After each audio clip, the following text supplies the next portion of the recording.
The BMW's red bow gleamed under my son's Christmas lights like a cruel joke. From the kitchen window, I watched Marcus present Linda with the keys to her brand new $60,000 chariot, his face radiating pride. "Merry Christmas, Mom. Linda," he announced, the latter nickname a grating reminder of her usurped place. My daughter-in-law, Ashley, squealed and clapped as if they had discovered the cure for cancer, not purchased a luxury car for a woman who had infiltrated our lives a mere 8 months prior. If you're watching this, subscribe and let me know where you're watching from, because what I'm about to reveal might just blow your mind. Let me show you what my devoted son bestowed upon his actual mother. I brandished the pink plastic piggy bank, shaking it so the 3 paltry dollar bills rattled inside like the ghosts of Christmases past. $3. After 35 years of nurturing him, after a lifetime of sacrifices, every penny funneled into his college education, his lavish wedding, his generous down payment on that monstrosity of a house. $3. It was symbolic, of course. "Mom," Marcus had elucidated with that condescending tone he'd adopted since Ashley, "you're always saving money, so we thought this would be perfect." Perfect. That's precisely what I'd echoed. A saccharine smile plastered on my face as I expressed my gratitude for such a thoughtful token. Because that's what mothers are conditioned to do, aren't they? We smile through the silent shattering of our hearts while our children toss us breadcrumbs and masquerade it as love. I watched Ashley link arms with Linda, their faces alight with glee as they inspected the supple leather interior, like a pair of teenagers captivated by a pop star. Linda had descended upon our family after my beloved Tom's passing 2 years ago, appearing at every gathering with her unnervingly perfect silver coif and designer ensembles. Somehow she had maneuvered her way into becoming Mom Linda, while I, the woman who had physically birthed Marcus, had been relegated to mere Mom and a $3 budget. The December wind howled against my kitchen window as I deposited the piggy bank on the counter next to a stack of unsent Christmas cards, a poignant reminder that their postage alone would have exceeded the value of my present. The irony wasn't lost on me, though I doubted Marcus would even grasp it, even if I painstakingly articulated it. I had dedicated the entire morning to crafting their Christmas feast, slaving away for 6 grueling hours over a honey-glazed ham, homemade rolls that melted in your mouth, a creamy green bean casserole from scratch, and that ghastly trifle Ashley insisted on, despite the universal aversion to its gelatinous texture. My feet throbbed, my back screamed in protest, and my hands were raw from endless dishwashing. But hey, at least I reaped a $3 reward for my efforts. The front door swung open, and Ashley's voice echoed through the house. "We're taking Mom Linda for a spin to show off her new car to the town." Not an invitation, not a consideration, simply an announcement of their departure. They were embarking on a victory lap with their precious Mom Linda, while the woman who had provided their Christmas dinner stood isolated in her kitchen, clutching a child's toy. I heard Marcus call out, "Thanks for dinner, Mom. We'll catch you next week." Next week? Only when they required something, no doubt. My jaw clenched as I heard their car doors slam in unison, followed by the unmistakable rumble of a $60,000 engine pulling out of my driveway. Silence descended upon the house, broken only by the rhythmic hum of the dishwasher and the steady tick-tock of the grandfather clock Tom had cherished. I gazed around my desolate kitchen, at the towering mountain of dishes I had volunteered to tackle, at the leftover food that would sustain me for the next week, because of course, they wouldn't deign to take any home. That's when my gaze fell upon Linda's purse, abandoned on my counter in her giddiness over her new acquisition. A sleek black leather Kate Spade bag that likely cost more than my entire monthly grocery allotment. She'd carelessly deposited it right beside my $3 piggy bank, and it felt like a cosmic message being delivered directly to me. I picked up the purse, feeling its luxurious weight in my hands. Through the gap, I glimpsed her wallet, bursting with credit cards and cash, her phone encased in shimmering rhinestones, and a small prescription bottle. How utterly careless to leave behind something so valuable. How incredibly careless indeed. A slow, deliberate smile spread across my face as I carried Linda's purse to my bedroom. a sanctuary where I could meticulously examine its contents. After all, I was just being a responsible hostess, ensuring nothing was amiss before returning it to its rightful owner. That's what good mothers do. Linda's wallet proved to be a treasure trove of information, and when I say treasure, I mean a pirate's booty. As I delicately inventoried the contents on my dresser, I couldn't help but marvel at the secrets a person's purse could reveal. Cash, nearly $400.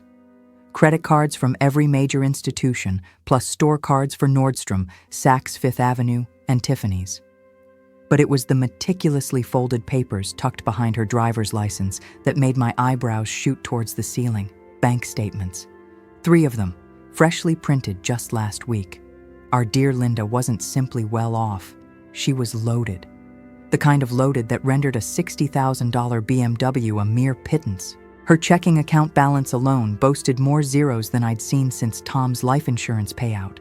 And here I was, operating under the assumption that she was merely another lonely widow seeking companionship in her twilight years. If you're watching this, subscribe and let me know where you're watching from. Her phone vibrated incessantly with incoming text messages, and I couldn't resist the urge to glance at the notifications illuminating the screen. Deposit confirmed, $15,000 from something called Sunset Investments. Meeting confirmed for Thursday. Bring the Williams file. Williams, that would be us. I settled into Tom's old recliner, the one Marcus had tried to persuade me to discard because it clashed with Ashley's meticulously curated aesthetic. It's funny how everything that held significance to me seemed to contradict their vision. The prescription bottle snagged my attention next. Anxiety medication, prescribed a mere 2 months prior, coinciding precisely with the timeline of her increasing involvement in our family finances. You see, Linda had been so wonderfully helpful lately, offering to chauffeur me to doctor's appointments, volunteering to scrutinize my insurance policies, peppering me with intricate questions about Tom's pension. "Just want to make sure you're taken care of, honey," she'd coo with that disarming smile. But now, a chilling thought crept into my mind. Exactly who was being taken care of? The house phone shrieked, jolting me from my investigation. "Mrs. Williams, this is Officer Patterson with the State Police. I'm calling regarding a missing person report. Linda Chen." My heart skipped a beat, but I maintained a facade of composure. "Linda Chen. I'm sorry, officer, but I'm not familiar with that name. Our records indicate she was last seen at your address earlier today.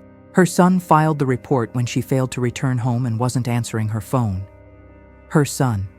Intriguing that she'd neglected to mention having any offspring. In all her carefully crafted stories of being a solitary widow, she'd conveniently omitted the existence of family members who might file missing person reports. "Well, we did host Christmas dinner today," I responded cautiously. "But I believe she departed with my son and daughter-in-law. They were going for a drive in her new car." "New car? A BMW Christmas gift from my son." I allowed the information to sink in. "Perhaps you should contact them, Marcus Williams and Ashley Williams." After terminating the call, I returned my attention to Linda's phone. 23 missed calls from a contact labeled Brian Chen, and increasingly frantic text messages. "Mom, where are you? The police are looking for you. Please call me back immediately." So Linda possessed a son who cared enough to alert the authorities when she disappeared, unlike my own son, who would likely wait a week before even registering my absence. The irony was almost delectable. Here I was in possession of the belongings of a woman whose child genuinely worried about her well-being. I unlocked her photo gallery, telling myself it was solely for thoroughness. The most recent photos showcased Linda at various family gatherings. Our family gatherings. Linda at Marcus and Ashley's anniversary dinner. Linda at their Labor Day barbecue. Linda at Ashley's birthday celebration. In every single image, she was strategically positioned between Marcus and Ashley, as if she belonged there more than I did, but it was the older photos that sent a glacial wave through my veins. Images of documents, screenshots of bank statements, photographs of the interior of my house, my bedroom, my home office, areas where a guest had no business being. The timestamps revealed she had been documenting things for months, long before her relationship with our family had blossomed so intimately. My hands trembled as I scrolled further back. And there it was. A photo of Tom's death certificate, another of our marriage license, screenshots of property records displaying the assessed value of our house, and a photo that made my stomach plummet, my social security card, which I meticulously stored in my jewelry box upstairs. Linda Chen wasn't merely a lonely widow seeking a surrogate family, she was conducting surveillance. The burning question was why, and more importantly, what was she planning to do with all this information? The grandfather clock chimed 7 times, signaling that they had been gone for over 2 hours. A leisurely tour of the neighborhood shouldn't consume that much time, even with multiple stops to flaunt a new car. My phone remained stubbornly silent on the nightstand. No calls or texts from Marcus updating me on their whereabouts or the status of Linda's missing purse. I painstakingly repacked everything exactly as I'd found it, but not before capturing photos of her bank statements and the more compelling documents with my own phone. If Linda was playing a game, she had inadvertently taught me the rules. The distinctive purr of the BMW's engine heralded their return, and I caught snippets of Ashley's laughter carried on the frigid winter air. I positioned myself strategically in the kitchen, Linda's purse clutched in my hand, prepared to play the role of the concerned mother who had discovered their oversight. But as I observed Linda through the window, scrutinizing her face as she approached my door, I perceived something I had previously overlooked.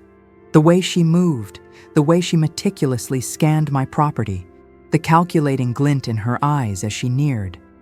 This wasn't a woman who had carelessly misplaced her purse. This was a woman who had deliberately left it behind. "Oh my goodness, Dot. Thank you so much for keeping my purse safe," Linda gushed, her performance worthy of an Academy Award. "I can't believe I forgot it. I must be getting old." She emitted that tinkling laugh that had captivated Marcus from their initial encounter, but now it resembled nails scraping across a chalkboard.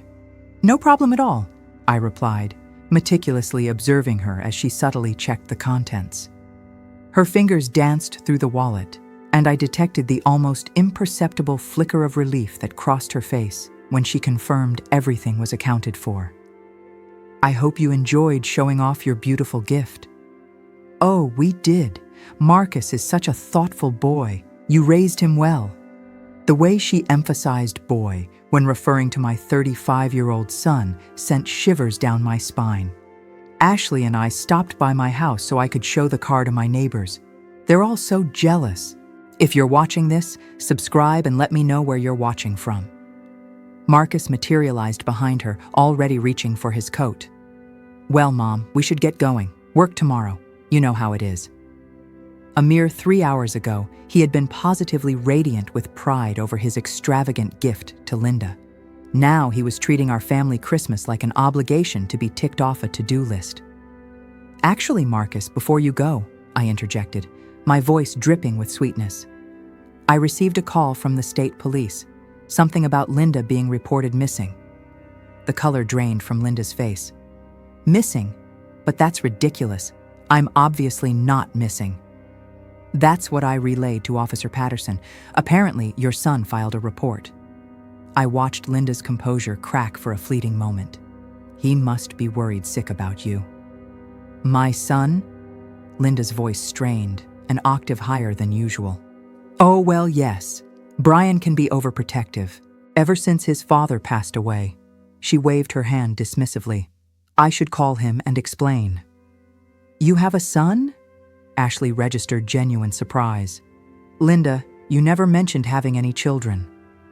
An uncomfortable silence hung in the air. Linda's eyes darted between us, calculating her next move.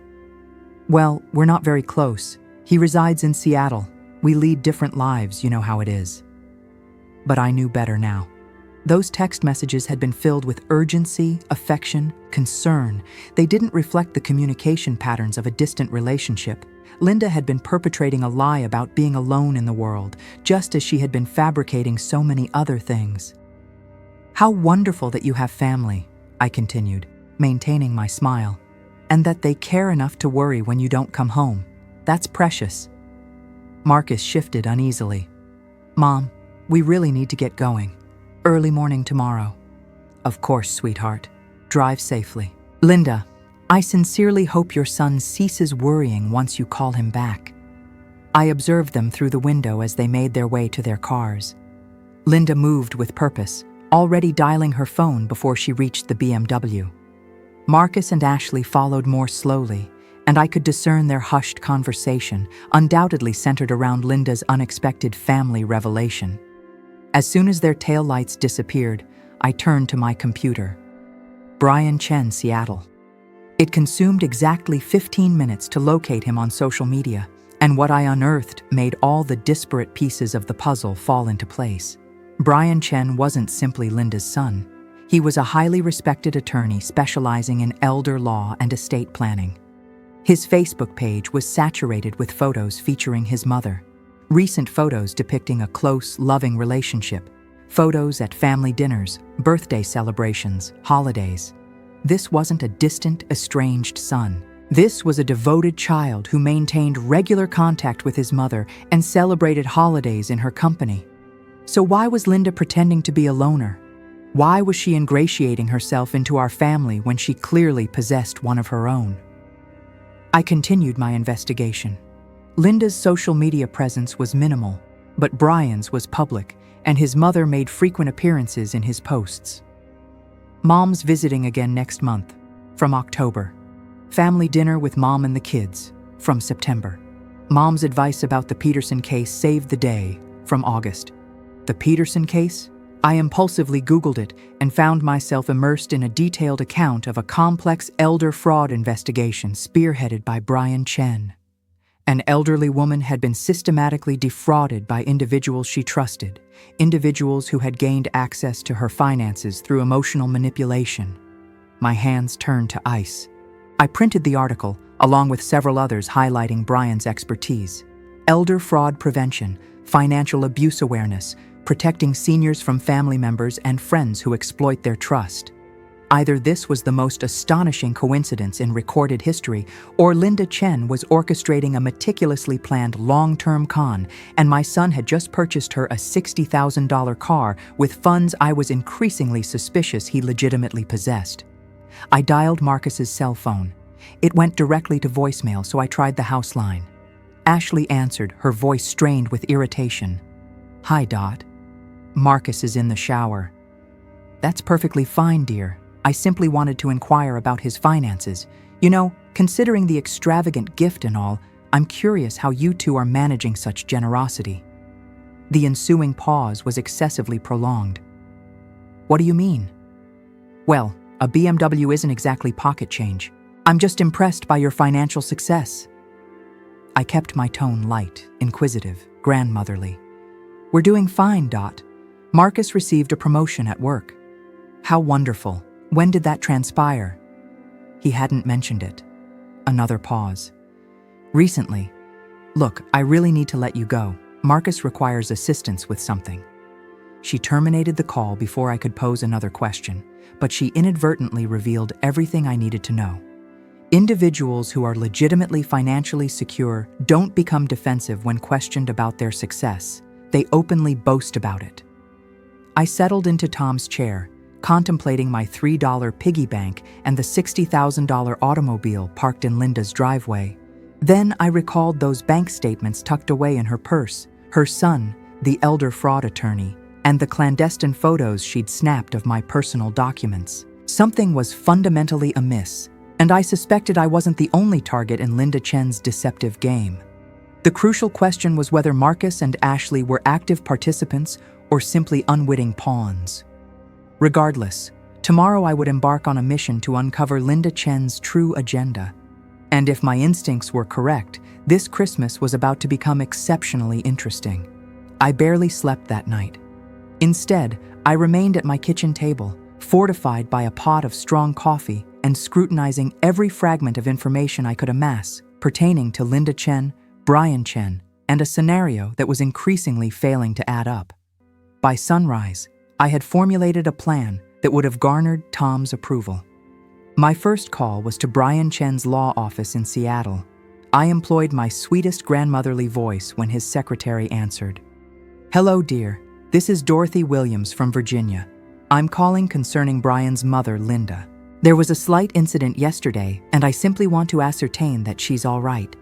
Oh, you must be the family friend she's been visiting. Mr. Chen was incredibly worried yesterday when his mother didn't answer her phone. Is she okay? If you're watching this, subscribe and let me know where you're watching from. Family friend. An intriguing choice of words. Yes, she's fine now, but I'm curious. How long has Linda been staying in Virginia? Brian must miss her terribly. Oh, it's been several months now. Since September, I believe. He calls her every day. Such a devoted son. He was planning to visit for Christmas, but Linda insisted she wanted to spend the holidays with her new friends there. September? Linda had been ensconced in Virginia since September, implying she had been meticulously plotting whatever scheme this was for 4 months, and she had deliberately kept her son away for Christmas to prevent him from interfering with her operation. Well, she certainly integrated into our family here. My son even purchased her a car yesterday. The ensuing silence was deafening. I'm sorry, did you say your son bought her a car? A beautiful BMW, $60,000. He's so generous. Mrs. Williams, I believe there might be some confusion. Linda has her own car and her own money. She wouldn't require anyone to buy her anything. She's quite financially comfortable. I allowed that revelation to linger for a moment. Oh my. Well, perhaps I misunderstood. You know how it is with us older folks. After disconnecting, I poured myself another cup of coffee and stared out at my snow-dusted winter garden. Linda Chen was wealthy, possessed a devoted son, and owned her own car. So why was she permitting my son to spend $60,000 on another one? And why was she pretending to be alone? My phone rang, and Marcus's name flashed across the screen. Finally. Mom, we need to talk. Good morning to you too, sweetheart. How did you sleep? Mom, seriously, Ashley and I are coming over. We'll be there in an hour. The tone was all wrong. This wasn't a social visit. This was an intervention, which meant Linda had already poisoned their minds. I dedicated the next hour to preparing for battle. They arrived looking as though they were en route to a funeral.